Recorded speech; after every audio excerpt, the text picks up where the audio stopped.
नमस्कार, मेरो नाम कविता लाप्चा। म हजुरहरूलाई मेरो युट्युब च्यानलमा स्वागत गर्दछु। आज म हजुरहरूलाई समस्या हटेपछि भन्ने कथा लिएर उपस्थित भएको छु। र एक दिनको कुरा हो, एक व्यक्ति आफूले कक्षा 10मा पढेको स्कुलको हेडमास्टर भेटेर भन्छ, सर हेर्नुहोस् न, मलाई साह्रै समस्या पर्यो। हेडमास्टरले सोध्छन्, भन त तिमीलाई के समस्या पर्यो? मेरो क्षमताले भ्याएसम्म तिमीलाई समाधान दिने कोसिस गर्नेछु। हेडमास्टरको यस्तो वचन सुनेपछि त्यो व्यक्तिले गुनासो पोकाउँदै भन्छ, हेर्नुहोस् न गुरु, म अगाडि बढ्न चाहन्छु, तर केही राम्रो काम गर्न चाहन्छु। केही काम गर्न आँट आयो कि बिचमा केही न केही समस्या आइहाल्छ। बल्ल तल्ल त्यो समस्याको हल गर्यो, फेरि अर्को समस्या आइहाल्छ। अगाडि बढ्ने बाटोमा कुनै समस्या आउन नदिने कुनै उपाय छैन। त्यो व्यक्तिको कुरा गम्भीर भएर सुनेपछि हेडमास्टरले भन्छन्, केही काम गर्न अगाडि बढेको बेला कुनै समस्या आउन नदिनको लागि एउटा उपाय छ। तर त्यो उपाय म तिमीलाई केही बेरमा बताउने छु। तर एकैछिन तिमी मेरो पछि पछि आऊ है त। हेडमास्टरको कुराले केही आशावादी हुँदै त्यो व्यक्ति उनको पछि पछि लाग्छ। जब उनीहरू एउटा नदीको किनारमा पुग्छन्, तब हेडमास्टरले भन्छन्, जीवनमा समस्या नै आउन नदिन के गर्नुपर्छ भन्ने कुरा म यो नदी पार गएपछि मात्र बताउँछु ल। यो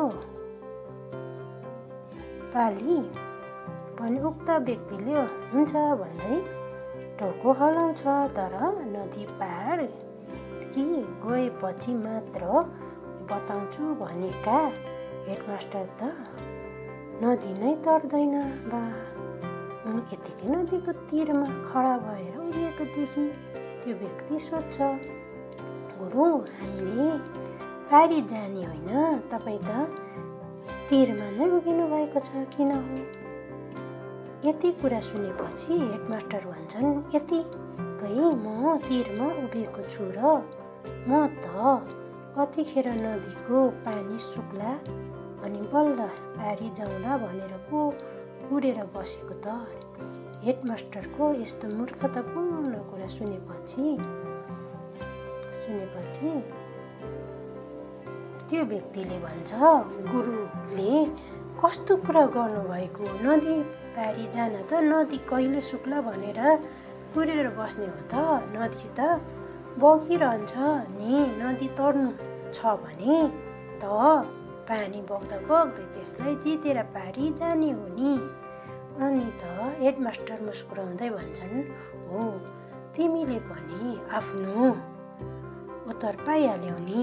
जीवनमा अगाडि बढ्नु छ भने बाटोमा समस्या र चुनौतीसँग जुझ्दै अघि बढ्ने हो। यदि समस्या हटेपछि मात्र अगाडि बढ्छु भन्छौ भने तिमी सधैँ जहाँको त्यहीँ रहनेछौ। हेडमास्टरको कुराले उसको दिमागमा साँच्ची नै चेतना हालिदियो। मित्रहरू, यो कथामा भने जस्तै जीवनमा एउटा न एउटा समस्या त आइहाल्छ नै। उपयुक्त यो हो कि हामी समस्यासँगै जुझ्दै अगाडि बढ्नुपर्छ, न कि कुनै आइडिया र टाइमको प्रतीक्षा गर्दै बस्नु। त्यसैले भनिन्छ नि, पानी रोकेपछि हेरौँला नभन। जो यात्रा गर्नेवाला हुन्छ ऊ त छाता लिएर पनि घरबाट निस्किन्छ। एउटा भनाइ छ नि, पर्खिबस्नेहरूले त्यति मात्र पाउँछन् जति दौडिनेहरूले छडेका हुन्छन्।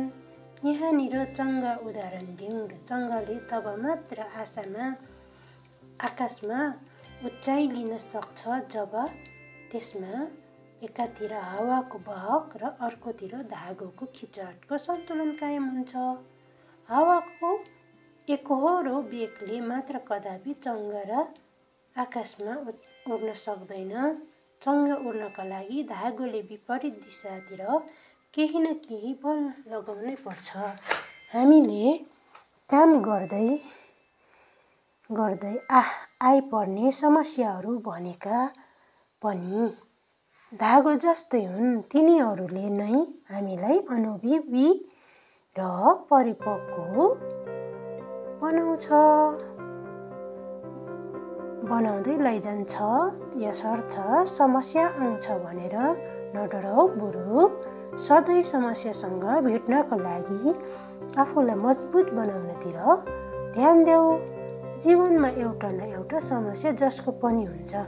जीवनमा एउटा पनि समस्या नभएको मान्छे एकजना रहेछ, तर ऊ च्यान घाटमा जल्दै थियो। अर्थात् हामी बाँचुन्जेल कुनै न कुनै समस्या हाम्रो अगाडि हुन्छ। यदि हुँदैन भने पनि दिमागले नयाँ समस्या खोजेर भए पनि अगाडि राखिदिइहाल्छ, किनकि हाम्रो दिमागको नेचर नै समस्या खोज्ने हुन्छ।